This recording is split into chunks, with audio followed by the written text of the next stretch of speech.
Boom! Longhorns grab a punter. That's the sound when the ball comes off his leg. The Longhorns go to Utah by way of Australia and pick up Jack Bouwmeester, the punter out of Utah. Averaged 44.7 yards per punt, best in the Big 12 last year. He has been at Utah for 3 years, also previously at Michigan State. Big pickup for the Longhorns at a position of need. We talked about the positions Texas will need. We first off our lips were his defensive line, especially defensive tackle, but a close second, guys, was punter. I mean, Texas did not punt the ball. Special teams, a little bit of a bad step back in 2024 as a team. This will allow them a more consistent, higher-level punter and punt game going into the 2025 season. Jack Bouwmeester out of Utah. CJ, what do you know about the young man? Yeah, big leg. As you said, Bobby, those booms are going to sound a little bit different. Like, look, you compare it to what Texas has seen in its punting game in 2024. A little bit different, right? Michael Kern had an average hang time of 3.74 seconds.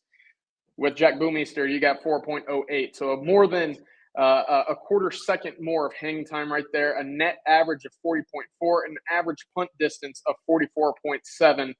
Those booms are pretty loud, Bobby, and those balls travel a pretty significant distance with quite a bit of hang time, which is worth noting when you consider the speed Texas has at its gunners, something that was a big strength of Ryan Sanborn in 2023 with Keaton Crawford and the Texas gunners out there. I'm escaping the other names escaping me there, but you saw how much of a weapon it was previously for Texas. That's something that can only be replicated with hang time and in distance. Yeah, it was Keaton Crawford and Keelan Robinson. Gerry, what are your thoughts here? Look, I mean, this is a two-time all-conference guy. I mean, by the way, we talk about adults in the room. The guy was a professional player in 2 other sports, right? I mean, so he's very much an adult in the room. But he was first-team All-Pac-12 in 2023 by the AP and coaches, right? 2024, second team in the Big 12 by the coaches. So this is a guy he's at 39 games punting the football in college. He's punted in cold weather. He's punted in high altitude. He's punted in the state of Texas in the Big 12. This is a guy that's, look, he had 60 punt attempts this year. So he is and he's 23 of those 60 were inside the 20. That's a really good percentage, keeping your average up. But again, it's about experience with this guy. I mean, in a 2-time all-conference player, I don't care what position you're at. 2-time all-conference selection is a great player to add to a team that's already going to be ranked in the top 10. So that's he's from Pro Kick Australia, obviously. He also played cricket, the Bendigo Football Netball League. I mean, he's kind of done it all. But he is a guy that's very experienced, high-level competitor, been in high-level competitions outside of college football, and he has so much experience. And again, 2-time all-conference pick. You just don't; those guys don't grow on trees, even in the portal.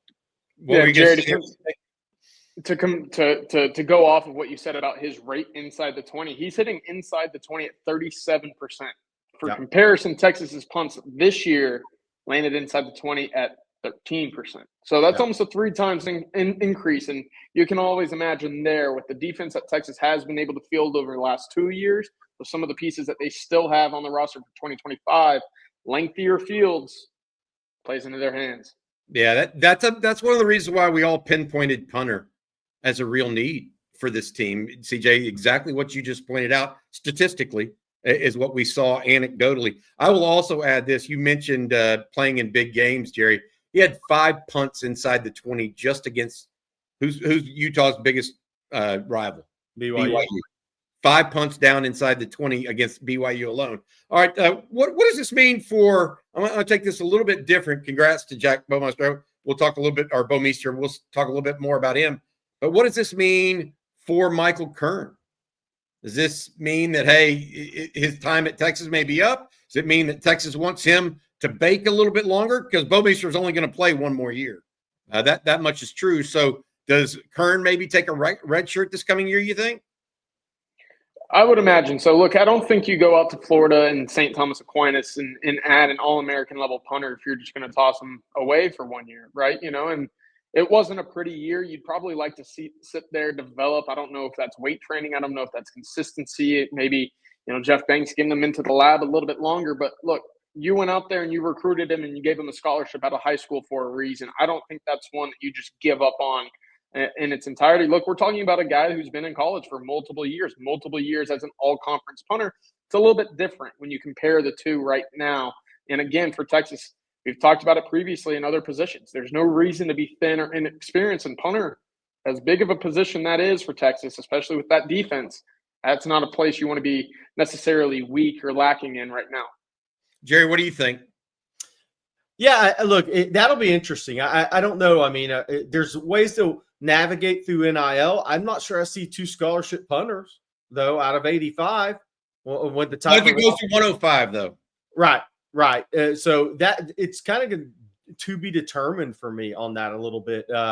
If things stay at 85, are you going to carry 2 scholarship punters? I mean, how many schools do that is my question.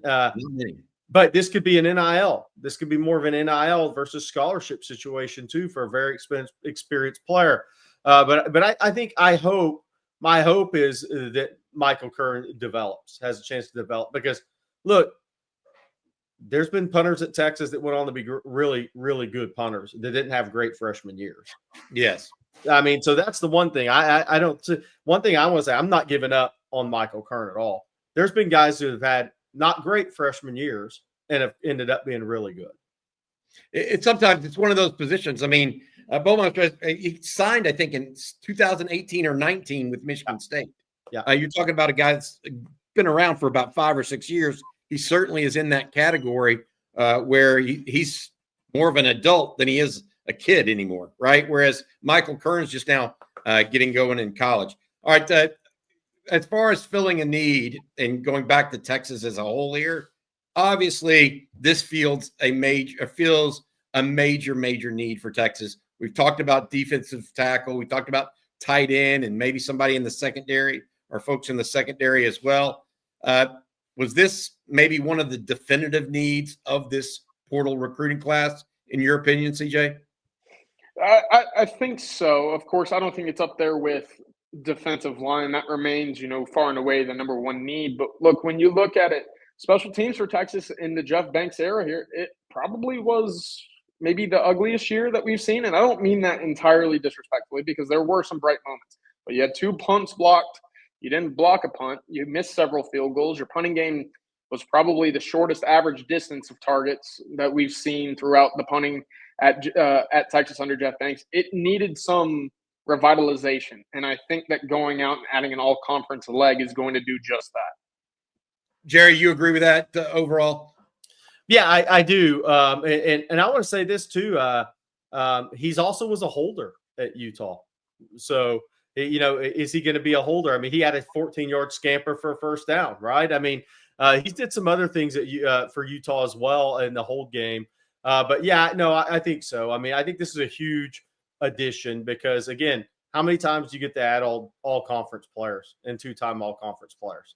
I mean, that's how you continue to ascend as a program. I mean, the bottom line is these guys are chasing perfection. If they won a national championship, they would still be chasing the next perfection, the next season. That's just the way this sport is and the way coaches are. So I think it's a huge addition for Texas, and it'll be interesting what else he can do for this team other than punt, because he has been a holder as well at times in an athletic one. My take on it is the same as y'all's. I think it's there are levels of what you need, and you're right. It's not the same as defensive tackle, CJ, where if Texas doesn't replace defensive tackle, they are just hurt beyond imagination. You could actually have another punter go out there and average 39 or 40 yards a punt, and he wouldn't necessarily be a weapon. What you are doing is kind of weaponizing the punting room a little bit to back up people more often and create that hang time. A quarter of a second hang time on average is a huge amount, by the way. All right, that'll do it. Congratulations to Jack Bouwmeester from Utah by way of Pro Kick Australia. One last note for you, Jack. Hook 'em, buddy.